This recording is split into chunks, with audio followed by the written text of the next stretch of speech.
Assalamualaikum warahmatullahi wabarakatuh. Kami dari kumpulan 3 ingin membentangkan kajian kami yang bertajuk Etika dari Pelbagai Perspektif Peradaban. Sebagai pendahuluan, nilai etika telah menjadi asas dan prinsip bagi menjamin rasa keterikatan manusia agar sentiasa mengamalkan sikap, kelakuan dan personaliti yang baik bagi memastikan kehidupan manusia dalam keadaan yang sejahtera. Seterusnya, menurut Kamus Dewan edisi ketiga, etika bermaksud ilmu berkaitan prinsip akhlak atau moral yang menjadi pegangan seseorang individu atau sesebuah masyarakat. Seterusnya, menurut Dr. Mashita Sulaiman, definisi peradaban berasal daripada kata dasar adabah yang bererti tingkah laku atau tata susila yang baik yang diamalkan oleh sesebuah anggota masyarakat. Seterusnya, objektif untuk kajian kami ialah yang pertama, memahami makna etika dan peradaban. Yang kedua, memahami sumber etika dari pelbagai budaya masyarakat. Ketiga, memahami konsep etika dari pelbagai perspektif peradaban. Dan keempat, menjadikan etika sebuah peradaban sebagai inisiatif pembangunan tamadun. Dan saya akan membentangkan tentang makna etika dan peradaban. Baiklah, kita mulakan dengan yang pertama, apa makna etika? Perkataan etika ini telah berasal daripada perkataan etos yang bermaksud tempat tinggal, kendang, adat, watak, perasaan, sikap dan juga cara pemikiran seseorang individu. Etika ini terdiri daripada pelbagai perspektif dan antaranya ialah perspektif Islam. Dari sudut perspektif Islam, telah menjelaskan bahawa etika ialah tingkah laku yang betul berdasarkan pegangan yang diamalkan oleh umat Islam iaitu Al-Quran dan As-Sunnah. Seterusnya, antara konsep-konsep moral yang berkaitan dengan etika ialah kebaikan, benar, salah, kewajipan dan juga tanggungjawab. Oleh itu, dalam hal konteks ini, kita dapat melihat bahawa etika ialah sebuah pengisian teori tentang tingkah laku yang baik dalam sesebuah kehidupan dan etika tidak mempunyai kaitan dengan apa-apa amalan. Seterusnya, etika juga lebih menjurus kepada perkara yang mengkaji fakta, menganalisis dan merumuskan justifikasi iaitu kebenaran. Etika bukan perkara yang diturunkan Tuhan ataupun kita lebih menggelarnya sebagai tanzil Tuhan ataupun wahyu Tuhan. Yang terakhir ialah makna peradaban. Peradaban mempunyai definisi yang pelbagai dan juga maksud yang pelbagai kerana kebanyakan para sarjana terdiri daripada pelbagai perbezaan disiplin dan hal itu telah tercetusnya pelbagai definisi tentang peradaban. Yang pertama, ada para sarjana yang menyatakan bahawa peradaban ialah sebuah kemajuan yang dibawa oleh sesebuah masyarakat. Yang kedua, Ibnu Manzur pula menjelaskan peradaban ialah sesuatu yang zahir iaitu nampak dan jelas. Dan yang ketiga, Syarif Qurtubi pula menjelaskan bahawa peradaban bergantung kepada keimanan. Dan keimanan yang dijelaskan oleh Syarif Qurtubi ialah keimanan kepada ketuhanan dan juga keimanan kepada kombinasi ketuhanan dan kemanusiaan. Manakala dari segi Inggeris pula, peradaban dalam bahasa Latin ialah civitas ataupun civilization.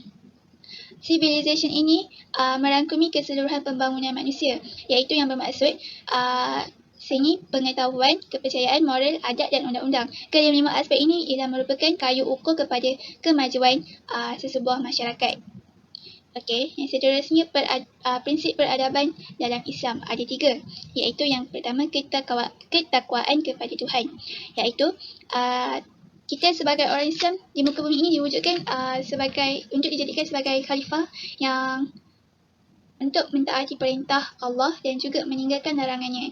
Yang kedua, keyakinan kepada Yang Maha Esa iaitu Tauhid. Tauhid yang bermaksud mempercayai bahawa Tuhan itu ada satu. Okey.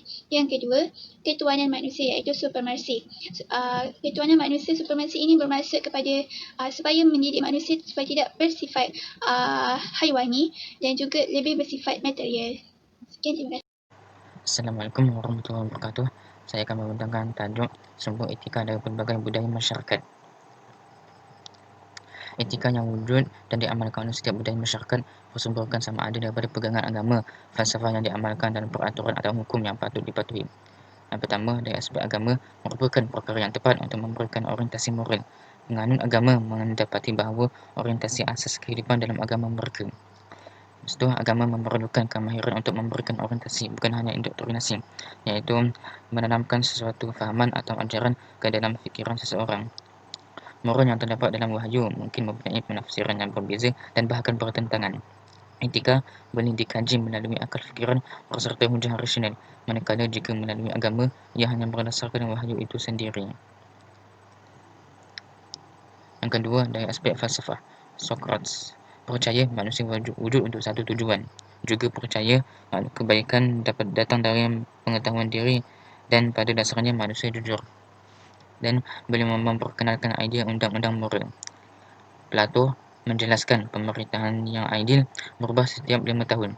Aristotle, etika adalah tingkah laku mental yang baik yang membawa kepada kebahagiaan dan kebenaran. Pengetahuan yang terhad mengenai jiwa manusia bukanlah halangan untuk mendalami konsep etika itu sendiri. Dari aspek hukum, merupakan peraturan yang dibuat oleh pemerintah. Pelaksanaan sesuatu hukum atau peraturan menentukan amalan-amalan etika yang diharapkan dalam masyarakat. Aspek undang-undang bermaksud kerajaan dan rakyat keseluruhannya terikat oleh undang-undang dan wajib mematuhi undang-undang tersebut.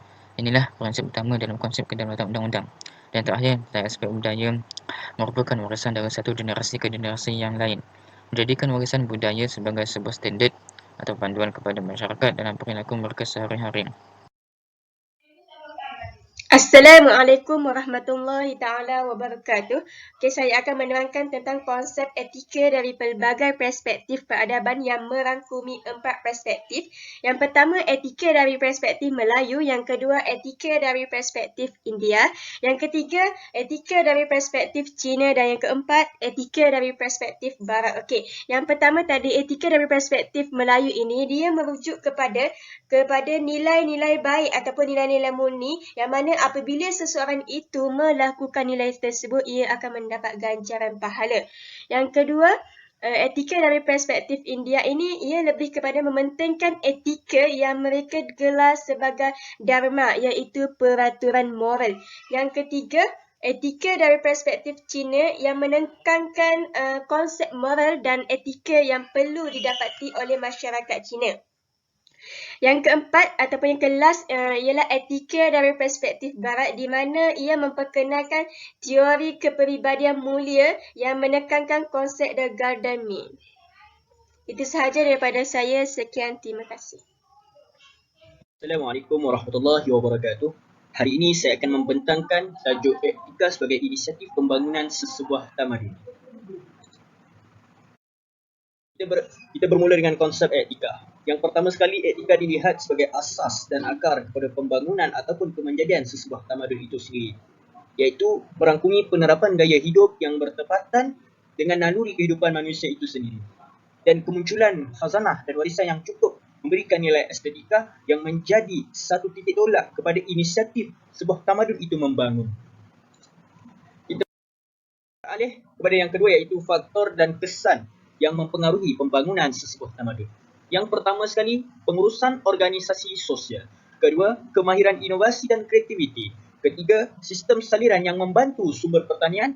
Keempat, kewujudan khazanah dan warisan. Kelima, perkembangan sistem tulisan. Dan yang terakhir, implikasi dan cadangan. Sebagai inisiatif kepada pembangunan sesebuah tamadun, kemajuan teknologi yang berinspirasikan corak konsep terdahulu telah memberikan sesebuah tamadun itu berkembang dengan kudrat orang-orang terdahulu yang mempunyai daya fikiran dan kreativiti tersendiri, iaitu kita sebagai rakyat Malaysia ataupun rakyat dunia ini perlulah menghargai kelestarian khazanah dan warisan tinggalan tamadun purba. Oleh itu sahaja daripada saya. Sekian, terima kasih. Saya nak bentangkan kesimpulan bagi tajuk etika dari pelbagai perspektif peradaban. Nilai peradaban dan etika sering diterapkan dalam kalangan masyarakat pada masa kini kerana ia masih relevan untuk dijadikan asas dalam kehidupan kita. Setiap manusia perlulah mempunyai etika dalam diri kita supaya dapat membezakan mana yang baik dan mana yang buruk di sisi masyarakat, malah di sisi agama. Pelbagai pihak haruslah memainkan peranan penting dalam menadapkan amalan etika supaya dapat menjamin kesejahteraan dan kebahagiaan dalam kehidupan.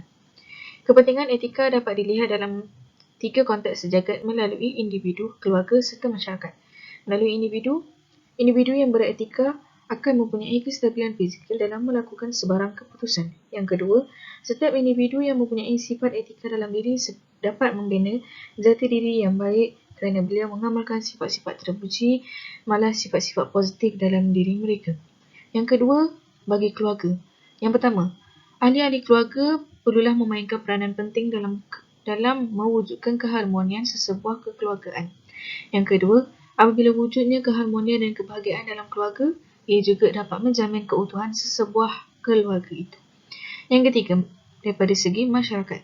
Yang pertama, sekiranya masyarakat mengamalkan etika dalam diri mereka, mereka dapat mewujudkan keamanan, keharmonian dan keadilan sesama mereka. Yang kedua, mereka juga dapat membentuk persekitaran yang positif.